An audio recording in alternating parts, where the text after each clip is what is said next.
जोहार। देख रहे हैं आप द भारत मित्र और आपके साथ मैं आरती सिंह।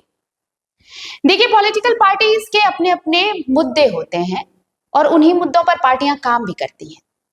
तो कुछ मुद्दे ऐसे होते हैं जो एक दूसरे के खिलाफ सबसे ज्यादा बतौर हथियार इस्तेमाल किए जाते हैं, और ऐसे ही कुछ मुद्दों में से एक मुद्दे पर हम अभी बात करने वाले हैं, और वो मुद्दा है परिवारवाद।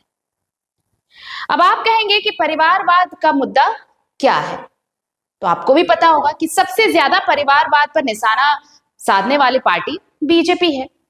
बीजेपी हमेशा से इसके खिलाफ आवाज बुलंद करती रही है। लेकिन क्या बीजेपी में परिवारवाद नहीं है? देश छोड़िए, आज सिर्फ बात हम झारखंड की करते हैं, और झारखंड में भी बात कोल्हान की होगी। कोल्हान में परिवारवाद की रेस में सबसे आगे पूर्व मुख्यमंत्री और बीजेपी के सीनियर लीडर अब हो गए हैं चंपाई सोरेन जी, वो है। और ये भी तमगा भी उन्हीं के नाम है कि कोल्हान के कुर्मी समाज के नेताओं का राजनीतिक भविष्य उन्होंने ही बर्बाद किया। खैर, हम बात परिवारवाद की कर रहे हैं, तो कोल्हान में सबसे ज्यादा परिवारवाद चल रहा है, और वो भी बीजेपी में। कैसे? अब आंकड़ों से हम आपको समझाते हैं। चलिए, इस रेस में एक नंबर पर है पूर्व मुख्यमंत्री चंपाई सोरेन। चंपाई सोरेन जी को कोल्हान टाइगर भी कहते हैं। लेकिन कैसे? जब एक सीट के आगे वो बढ़ ही नहीं पाए, तो फिर काहे का कोल्हान टाइगर? सिर्फ एक ही सीट जीत पाए ना। कोल्हान में तो कुल 14 विधानसभा सीट है। एक बार 2019 में लोकसभा जमशेदपुर से वो चुनाव भी लड़े, लेकिन बुरी तरह हार गए। तो 13 विधानसभा सीटों में तो उनका प्रभाव 0 हुआ। ये भी एक कड़वा सच है, मानते हैं ना इस बात को? तो फिर काहे का कोल्हान टाइगर? चलिए, कुछ पुराने पन्ने और पलटते हैं। चंपाई सोरेन कोल्हान के सरायकेला विधानसभा अंतर्गत जिलिंगोड़ा में जन्मे, और फिर बड़े हुए तो आंदोलन में आए। उस समय कई कुर्मी नेताओं से उन्होंने संपर्क किया, और फिर उनकी पहचान बढ़ी। बाद में वो जेएमएम के संपर्क में आकर स्वर्गीय दिशोम गुरु यानी शिबू सोरेन जी के एक विशेष शिष्य के रूप में खुद को उन्होंने स्थापित कर लिया। फिर विधायक बने, मंत्री बने, और फिर मुख्यमंत्री तक का सफर उन्होंने तय किया। लेकिन कोल्हान में सबसे ज्यादा कुर्मी नेताओं के राजनीतिक भविष्य को बर्बाद करने का भी तमगा उन्हीं के नाम है। नए उभरने वाले नेताओं को भी षड्यंत्र की तरह उभरने से उन्होंने ही रोका। अब आप कहेंगे ये सवाल क्यों है? तो सुन लीजिए, जब वो जेएमएम में थे तो 2009 तक आखिरी सांसद जमशेदपुर लोकसभा में जेएमएम का कुर्मी समाज से सुमन महतो थे। 2009 में फिर टिकट मिला, लेकिन अर्जुन मुंडा ने हराया। उसके बाद आज तक किसी भी कुर्मी को टिकट नहीं मिला जेएमएम से, ना उसके बाद जेएमएम कभी जीत सका वहां।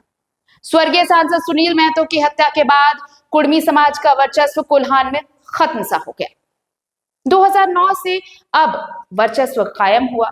कोल्हान जेएमएम पार्टी में चंपाई सोरेन की 2014 निरूपी महतो, फिर 2019 खुद चंपाई सोरेन लड़े, फिर 2024 समीर मोहंती को लड़ाया गया। लेकिन तीनों चुनाव में पार्टी बुरी तरह हारी। आरोप तो यह भी है कि उभरते जेएमएम के कुर्मी नेता आंदोलन के साथी रहे आस्तिक महतो को हमेशा चंपाई ने दबाने की कोशिश की, और फिर जब दाल नहीं गली तब बीजेपी में चले आए। तो ये तो पूरा किस्सा है चंपाई सोरेन जी का। सवाल यह भी है कि भाजपा में चंपाई गए क्यों?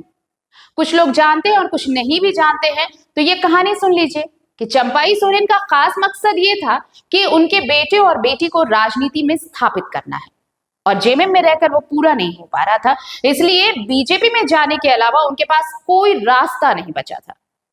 चंपाई सोरेन ने भाजपा से अपने लिए 2024 विधानसभा में सरायकेला विधानसभा, बेटा बाबूलाल सोरेन के लिए घाटशिला विधानसभा, और शिष्य सोनाराम बोत्रा के लिए खरसावां का टिकट मांगा। पॉज करो।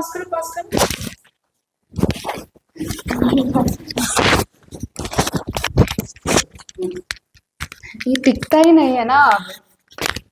हाँ, थोड़ा सा नीचे करो। 2024 विधानसभा में सरायकेला विधानसभा, बेटा बाबूलाल सोरेन के लिए घाटशिला विधानसभा, शिष्य सोनाराम बोत्रा के लिए खरसावां का टिकट मांगा, और उन्हें मिला। उसके बाद उन्होंने अपनी सीट तो किसी तरह बचा ली, लेकिन बेटा और चेला बुरी तरह चुनाव हारे, और फिर हुआ उपचुनाव। स्वर्गीय रामदास सोरेन के निधन के बाद भी उनका बेटा बाबूलाल सोरेन फिर से चुनाव में आने की कोशिश करने लगा तो फिर उन्हें भी टिकट दिलाया गया, लेकिन वो फिर से बुरी तरह चुनाव हारे। ये कहानी तो सब जानते हैं कि 2029 विधानसभा चुनाव में चंपाई सोरेन जी अपने लिए सरायकेला विधानसभा, बेटा बाबूलाल के लिए घाटशिला विधानसभा, दुखनी सोरेन के लिए पोटका विधानसभा का टिकट चाहते हैं। यह है परिवारवाद। मतलब चंपाई को 4 विधानसभा का टिकट चाहिए अपने बेटे, बेटी और शिष्य के लिए, वो भी भाजपा से।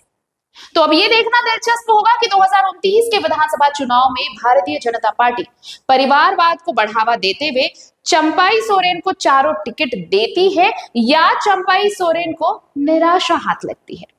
और अगर पार्टी मेहरबान हुई तो सबसे ज्यादा परिवारवाद का विरोध करने वाली भारतीय जनता पार्टी का सिद्धांत फिर तो सवालों में आ जाएगा। सवाल तो उठेंगे भाई। चलिए अब बात करते हैं दूसरे पूर्व मुख्यमंत्री जो वर्तमान में भारतीय जनता पार्टी के नेता हैं और अपने परिवार को राजनीतिक रूप से बढ़ाने की कोशिशों में लगे हुए हैं। कोशिश बहुत चल रही है और ये नाम है अर्जुन मुंडा जी का। अर्जुन मुंडा 2024 का लोकसभा चुनाव हारे। अपनी पत्नी के लिए यानी मीरा मुंडा के लिए उन्होंने टिकट लिया पोटका विधानसभा वाला, मगर अफसोस यहां भी हार मिली, चुनाव जीत नहीं पाए। बात रघुवर दास जी की कर ले। अपनी बहू यानी पुत्रवधू के लिए पूर्णिमा साहू दास जी को टिकट भी दिलवा दिया और जिता भी दिया।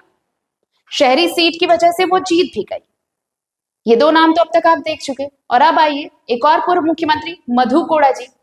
बेचारे पत्नी के राजनीतिक भविष्य के लिए वो बीजेपी में चले गए। लोकसभा 2024 का उन्हें टिकट भी दिलवाया लेकिन हार ही मिली। फिर विधानसभा 2024 का टिकट दिलवाया, उसमें भी वो हार ही गए, उसमें भी वहां सफलता नहीं मिली। तो ये तो था कोल्हान के परिवारवाद। ये पूरी कहानी जो थी ये कोल्हान के परिवारवाद की कहानी थी। जो बीजेपी ऐसे मुद्दों पर यानी खासकर इस मुद्दे पर दूसरी पार्टियों को कोसती नजर आती है पानी पी पी कर, क्या परिवारवाद की इन कहानियों को अगर रखा जाए सामने तो क्या अब भी पार्टी के पास परिवारवाद के मुद्दे पर किसी को घेरने की ताकत है, या फिर उन सिद्धांतों के जो सिद्धांत हैं परिवारवाद को लेकर, उन सिद्धांतों को लेकर जब सवाल उठेंगे तो क्या पार्टी के पास कोई जवाब है? अगर आपके पास है तो हमें कमेंट सेक्शन में जरूर भेजिए। नमस्कार, जोहार।